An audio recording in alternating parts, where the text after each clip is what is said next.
Orang yang datang ke dukun dikatain goblok. Sebenarnya orang datang ke dukun itu bukan soal goblok atau tidak goblok ya.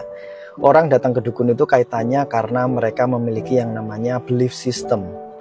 Kita tahu bahwa masyarakat Indonesia ini sebagian besar meyakini sesuatu. Mereka memiliki agama. Dan orang-orang yang datang ke dukun ini adalah orang-orang yang memiliki belief system ini. Mereka yang meyakini bahwa mereka bisa mendapatkan kesembuhan dengan cara-cara yang ajaib. Ya, dengan cara-cara yang di luar medis kedokteran. Ini sama halnya ketika ada orang yang percaya bahwa Tuhan bisa menyembuhkan penyakitnya. Tidak ada bedanya. Apakah orang yang pergi ke dukun bisa sembuh? Bisa iya, bisa tidak. Ketika mereka mendapatkan kesembuhan, kesembuhan yang didapatkan bisa kesembuhan yang laten, bisa juga permanen. Kesembuhan yang mereka dapatkan ini disebut sebagai efek placebo. Ya, dan faktanya banyak dokter di dunia ini yang juga mempraktekkan efek placebo ini kepada para pasiennya.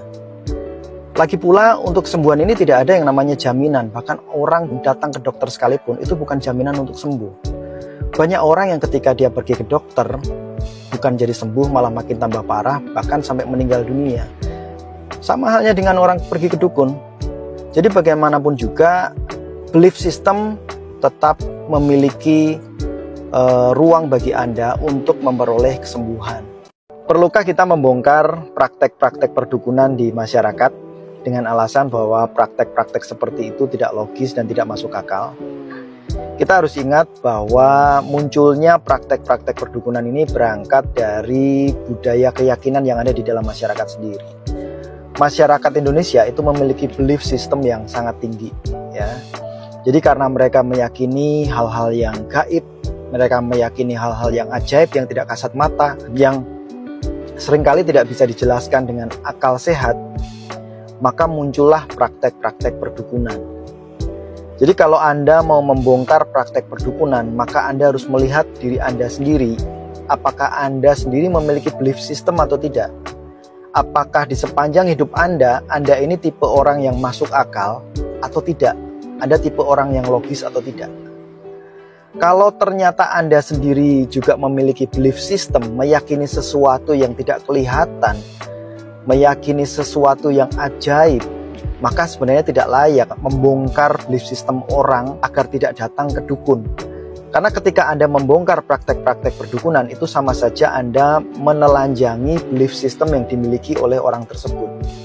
Kalau Anda ingin menelanjangi belief system yang dimiliki oleh orang tersebut, maka Anda sendiri juga harus berani menelanjangi belief system yang Anda miliki. Apakah selama ini Anda percaya dengan Tuhan? Apakah selama ini Anda percaya dengan cerita-cerita yang digambarkan di dalam kitab suci Anda? Sesuatu yang tidak masuk akal, sesuatu yang tidak logik?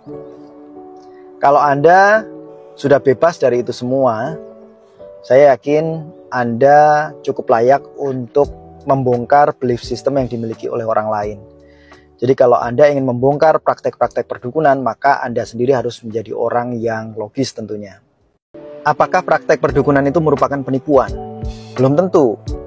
Tidak bisa sesederhana itu menyimpulkan bahwa dukun pasti melakukan penipuan. Kenapa? Caranya mungkin tidak sesuai seperti yang Anda harapkan, ya. Mungkin tidak sesuai seperti yang kliennya inginkan. Tapi bukan berarti bahwa dukun itu menipu. Coba Anda bayangkan kalau misalnya ada orang datang ke dukun. Misalnya mereka mengharapkan penglarisan dari bisnisnya, atau mengharapkan kesembuhan dari penyakitnya. Dan ternyata ketika mereka datang ke dukun, benar-benar mereka mendapatkan apa yang mereka inginkan. Misalnya benar-benar dagangannya laris, atau benar-benar penyakitnya sembuh. Kan berarti itu bukan penipuan. Ya, dukun dikatakan menipu apabila dia menjanjikan kepada pasiennya, kepada kliennya, bahwa mereka akan benar-benar mendapatkan apa yang mereka harapkan, yang mereka inginkan, dan ternyata itu tidak terjadi. Ya. Lalu coba bayangkan bagaimana jika ada orang yang datang ke dokter untuk mendapatkan pengobatan ya dari penyakitnya, dan ternyata dia tidak kunjung sembuh juga. Apakah lantas kita mengatakan bahwa dokter tersebut melakukan penipuan? Kan tidak. Ya, sementara tidak semua pengobatan sudah pasti sembuh. Demikian juga ke dukun, belum tentu juga mereka pasti gagal. Tentu Anda sering mendengar ada orang menyebut tentang oknum dukun palsu. Kalau mereka bicara tentang dukun palsu, seolah-olah mereka mau menyampaikan bahwa ada dukun yang asli di luar dari dukun yang palsu. Sebenarnya tidak ada dukun yang asli maupun dukun yang palsu. Semua dukun sama saja ya, mau dibilang asli atau palsu, semuanya sama. Cara kerja mereka sama, fungsi mereka sama, dan tujuan mereka juga sama. Yang ada adalah dukun tradisional dan dukun modern. Ini juga sama saja, cara kerja mereka sebenarnya sama. Yang membedakan hanya pada kalau dukun tradisional itu lebih minim pada penggunaan alat bantu karena sifatnya masa lalu, jadul ya, dukun-dukun zaman dulu. Sedangkan pada dukun modern, karena perkembangan pengetahuan dan kemajuan teknologi, mereka lebih kental, lebih kuat dalam penggunaan alat bantu ini ya. Ini yang disebut sebagai gimmick.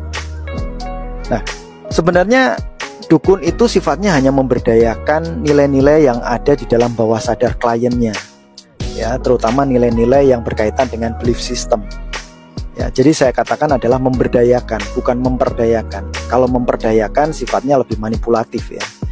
Dengan pemberdayaan nilai-nilai bawah sadar yang berkaitan dengan belief system mereka, maka kemampuan supra consciousness seseorang atau kliennya itu bisa dibangkitkan. Nah, kita masing-masing sebenarnya memiliki yang namanya kemampuan supra consciousness. Ya, Anda bisa mempelajari ini di Google atau dimanapun Anda bisa belajar ya.